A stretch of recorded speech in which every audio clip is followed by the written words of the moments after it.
What's going on, everybody? I'm the Cheese Lord, and today we have a very different video than normal.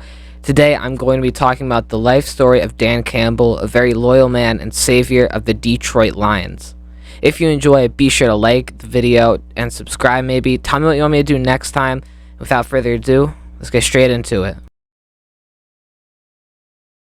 Coming out of Glen Rose High School in 1994, Campbell was granted a football scholarship from Texas A&M University near his hometown.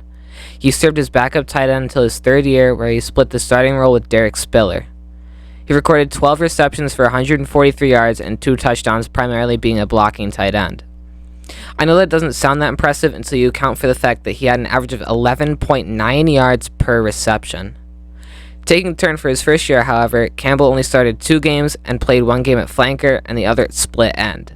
He recorded 7 receptions for 68 yards, a touchdown, and 3 tackles. All 3 tackles were on special teams. Although his final stat line wasn't good, it certainly wouldn't stop young Dan from being drafted in 1999 with the 79th overall pick by the New York Giants. Previously, the Giants had a record of 8-8, making them 3rd place in the NFC East and out of the playoffs. Remember, for this video, the league consisted of 5 teams per division rather than the 4 teams that we've been accustomed to. The division that the Giants were in had the Arizona Cardinals in it as well, as long as the other teams that were already in there. Campbell's rookie year was not a fun one for the Giants, finishing with an even worse record than before with 7-9, once again being 3rd in the NFC East. This wasn't a good season for Campbell either, playing in 12 games, starting only 2 of them, and getting 0 stats without a single reception. Y2K not being the end of the world like a lot of people thought, Dan Campbell and the Giants alike were looking for a change. In the offseason, the Giants added some protection for Mike Cherry, their quarterback, and in the draft, they got some defensive pieces to shore that up. After a tragic start in the preseason with a record of 0-4, the Giants flipped the script when it actually counted and went 12-4, had a 5-game win streak, and headed the entire NFC, giving them a first-round playoff bye. In the divisional round of the playoffs, they faced the division rival that is the Philadelphia Eagles. The opening kickoff was returned for a touchdown by Ron Dixon, setting up how the game was going to go. In the end, the Giants beat the Eagles with a score of 20-10. They then stayed home to play the Minnesota Vikings in the NFC Championship for a chance of the spot of the Super Bowl. The Giants wanted to prove that they were deserving of the playoffs, but would have to play an offense starting Dante Culpepper, Randy Moss, and Chris Carter. The trio was not at all an issue for them, as they forced rookie Culpepper to throw just 78 yards and 3 interceptions, in an amazing 41-0 slaughtering. The Giants walked into Tampa, Florida with their chins up high after blowing out the Vikings, ready to slam their wrath onto the Baltimore Ravens in the Super Bowl. This, however, is far from reality. The Ravens dismantled the Giants with a score of 34-7, ending the game, and the Giants season off with a loss. This season was a boost for Dan, though. This year he played all 16 games, although he only started in 5. He recorded 8 receptions for 46 yards and 3 touchdowns. He did, however, fumble the ball 3 times, losing 2 of them. With some stats under Campbell's belt and a Super Bowl appearance for the Giants, hopes are high for yet another great season. For the Giants, this was not the case, however, finishing 7-9 like they used to and 3rd in the division with a no playoff berth. Campbell, however, did get his wish. Coach Jim Fassel moved Dan Campbell to starting tight end, moving Howard Cross to primarily a blocking role. He did record highs in nearly every of his career stats up until then. He played in all 16 games, starting in 12 of them. He also received 13 passes for 148 yards and a touchdown. He also eliminated his fumble problem, losing 0 balls for the rest of his entire career. The year is 2002, and in mid-season the Giants are 6-6, fighting for a playoff berth. Although in a tough situation where the only chance at making the playoffs is winning out, Coach Fassel doesn't back down. Instead of trying to tank for a better draft pick, Fassel revokes OC Sean Payton's play-calling ability and takes over. With an aggressive play style, Fassel fights for and meets his goal, finishing up the season 10-6. 2nd in the division and holding a low playoff berth in an overtime make-or-break game against the division-leading Eagles. This was the first year that there were only 4 teams in each division, by the way. In sad fashion, they lost to the San Francisco 49ers in the wild card game, coming back from a 24-point deficit. the Giants allowed 17 unanswered points in the fourth quarter alone. Campbell started all 16 games this year, the most of his entire career. He recorded the most receptions in his whole career as well with 22. He took a nice leap with yards this year with 175, sticking with only one touchdown, which seemed to be his signature. This would also be his last year as a New York Giant. 2003 offseason, Jerry Jones, Dallas Cowboys GM, would fire head coach Dave Campbell after becoming the worst head coach in the Cowboys' short history. Jones would fire former head coach Bill Parcells after coming out of retirement for the second time. Parcells would change many things about the Cowboys in his first year, including getting rid of their offensive coordinator and adding an angry Sean Payton who had just gotten his play calling revoked from his former team. This is also where we see the loyalty of Dan Campbell begin, who would follow Payton after losing the starting job in New York, staying within the division. Parcells would prove to have an incredible draft, getting future franchise quarterback for the team Tony Romo after the draft ended, and Campbell's future replacement and Pro Bowl tight end Jason Witten. Both would sit on the bench for this year, however. The new-look Cowboys would finish 10-6, second in the division, and with a playoff berth.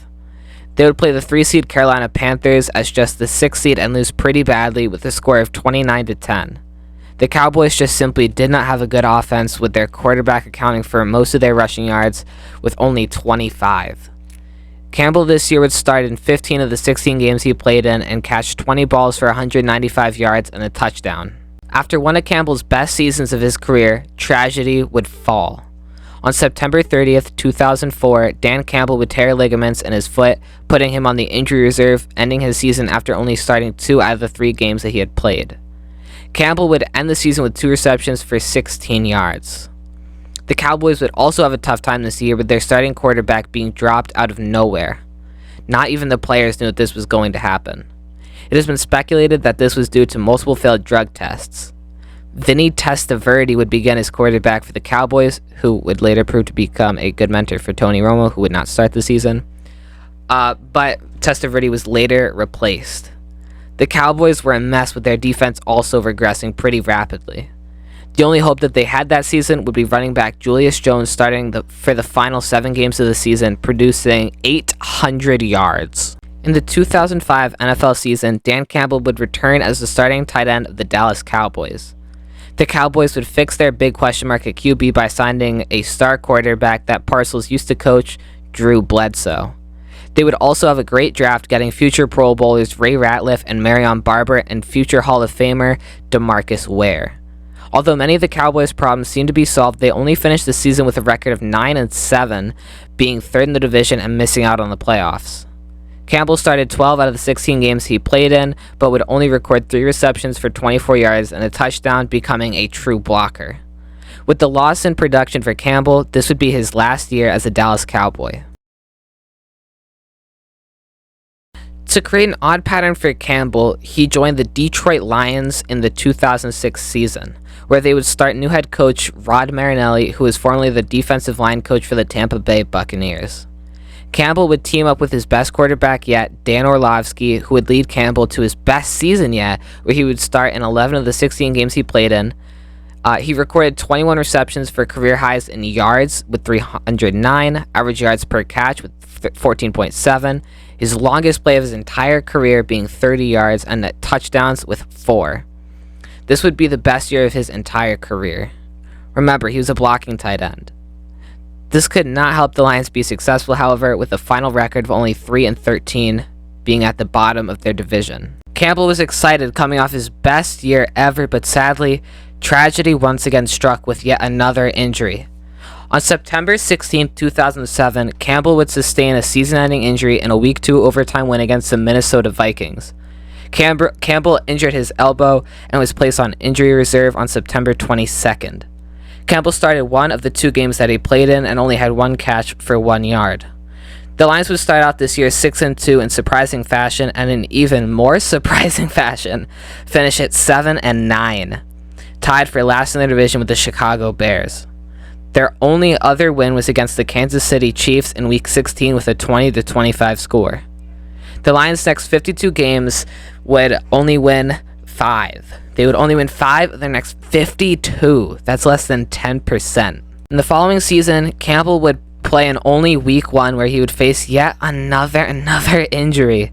This went to his hamstring and would get placed on the injury reserve on September 9th, 2008. Campbell would record 1 catch for this season for a whopping 21 yards. To continue the curse of Campbell's injury and the team falling after, the Lions tied the record for the most losses with 0. That's right, they lost all 16 games that they played in that season. Campbell would get released from the team on September 9th, 2009 and team up with his former offensive coordinator for him in New York and Dallas, Sean Payton, who would become the head coach for the powerhouse New Orleans Saints. Ready for a new season and usage by his friend, Campbell once again faced injury, which felt inescapable for him at this point, and was placed back on the IR on August 10th, 2009.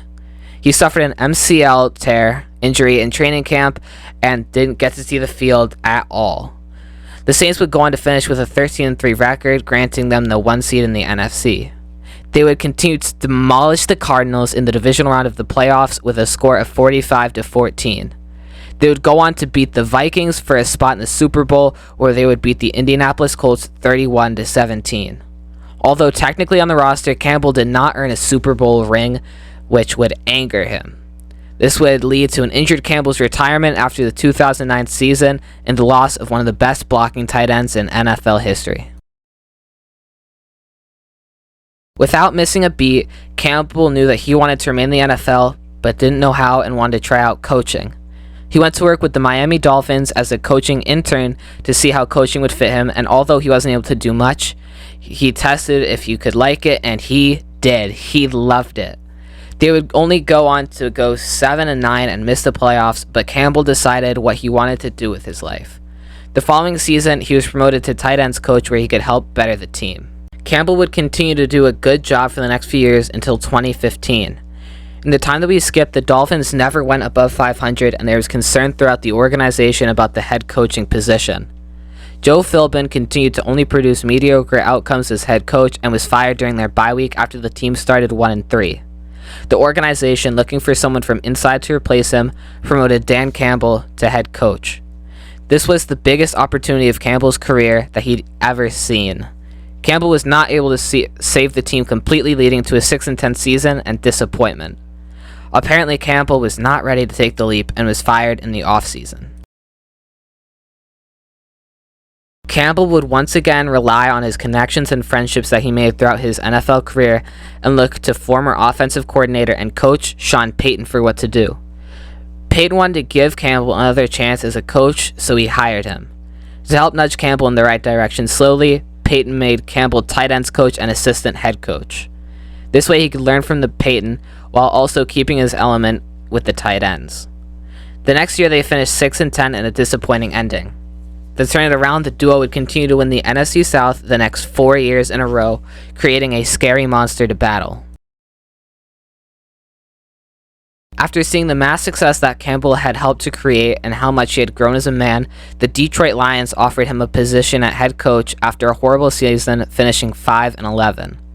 Somehow the coaching situation that year was even worse than their record. Beginning the season, Matt Patricia was the Lions head coach. After leading to a 4-7 record, he was fired, leading to the promotion of interim head coach Coach Bevel, who was their former offensive coordinator. He led a 1-4 record before having to leave the league momentarily due to contracting COVID-19. They then promoted Robert Prince, their wide receivers coach, who led them to a record of 0-1. They were in a horrible condition and needed saving. Campbell took this opportunity with a smile on his face, starting with a very controversial press conference to introduce him to Detroit. The city of Detroit knew that they loved Campbell after he said, and I quote, "We're going to kick you in the teeth, right? And when you punch us back, we're going to smile at you. And when you knock us down, we're going to get up, and on the way up, we're going to bite a kneecap off. And when we're going to stand up, and it's going to take 2 more shots to knock us down. And on the way up, we're going to take your other kneecap, and we're going to get up, and it's going to take 3 shots to get us down. And when we do, we're going to take another hunk out of you. Before long, we're going to be the last ones standing." It's a very interesting quote for sure, but could he live up to the pressure that he put on himself after the press conference? Sadly, the answer was no. The Lions finished the season 3-13-1, bottoming the division. They lost every game until tying with the Pittsburgh Steelers in Week 10, not getting an actual win until Week 13 against the Minnesota Vikings, which ended a 364-day drought without a win. Although the season was very disappointing, it was the rookie season of both Amon-Ra St. Brown and Penei Sewell, future great Lions. The team was very banged up after losing key parts such as Alex Anzalone, TJ Hawkinson, and Frank Ragnow. Expectations weren't that high anyway, however, as the Lions traded their star quarterback, Matthew Stafford, to the Los Angeles Rams for young quarterback Jared Goff and some draft picks. The Rams gave up Goff to help the Lions rebuild after losing the NFC North for the fourth time in a row, and took Stafford so that they could win the Super Bowl that year. The trade has worked out for both teams, as we will see later in the video. After defeating two playoff teams late in the 2021 season, hopes were a little higher for a sneakily good Detroit Lions team. The NFL acknowledged that this team may be good this year and chose for them to be the Hard Knocks Team of the Year, meaning that they will be followed throughout training camp by the fans and TV.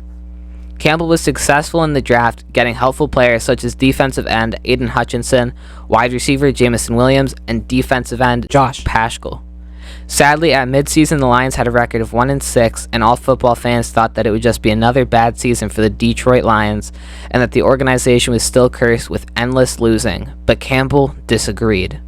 He showed the grit that he promised fans and led the Lions to an 8-8 record with a lot on the line for Week 18. If they beat the Packers, a division rival, they would have their first winning season since 2017, but if the Packers won, they would make it into the playoffs. Campbell, being the competitive man that he is, walked into Lombardi Field, home of the Packers, and beat them with a score of 20-26, with a game-winning touchdown run from the rushing touchdown leader of the NFL season, Jamal Williams, which also broke Barry Sanders' single-season Lions rushing touchdown leader. Dan Campbell seemed to have fixed the Lions after years of always losing, but he wasn't done yet, however. He wanted that Super Bowl ring that he could not achieve as a player. That leads us to now, 2023. Dan Campbell wanted it all. He made big moves in the offseason and made his team even better. He also dominated the draft by getting some of the best rookies in the league right now, being running back Jahmyr Gibbs, tight end Sam Laporta, and safety Brian Branch.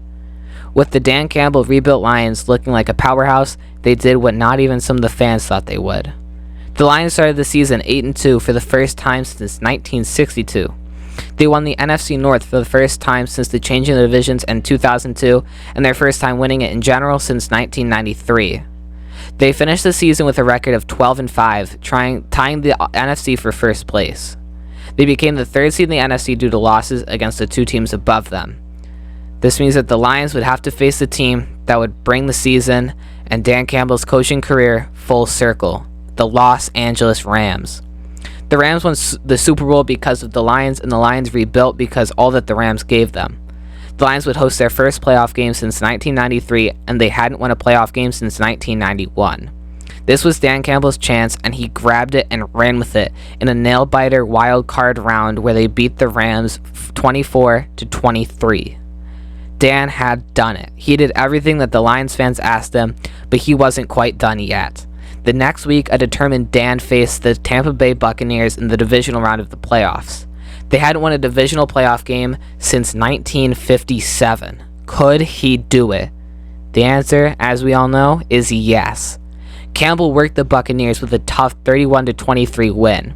So here we are now. The date today is January 28th, 2024, and the Lions have to play the San Francisco 49ers, the 1 seed in the playoffs, for a spot in the Super Bowl. Will they win? I don't know, but I'm rooting for him. Dan Campbell is currently the leader for Coach of the Year award at the NFL Honors, and I hope he gets it. He truly does deserve it.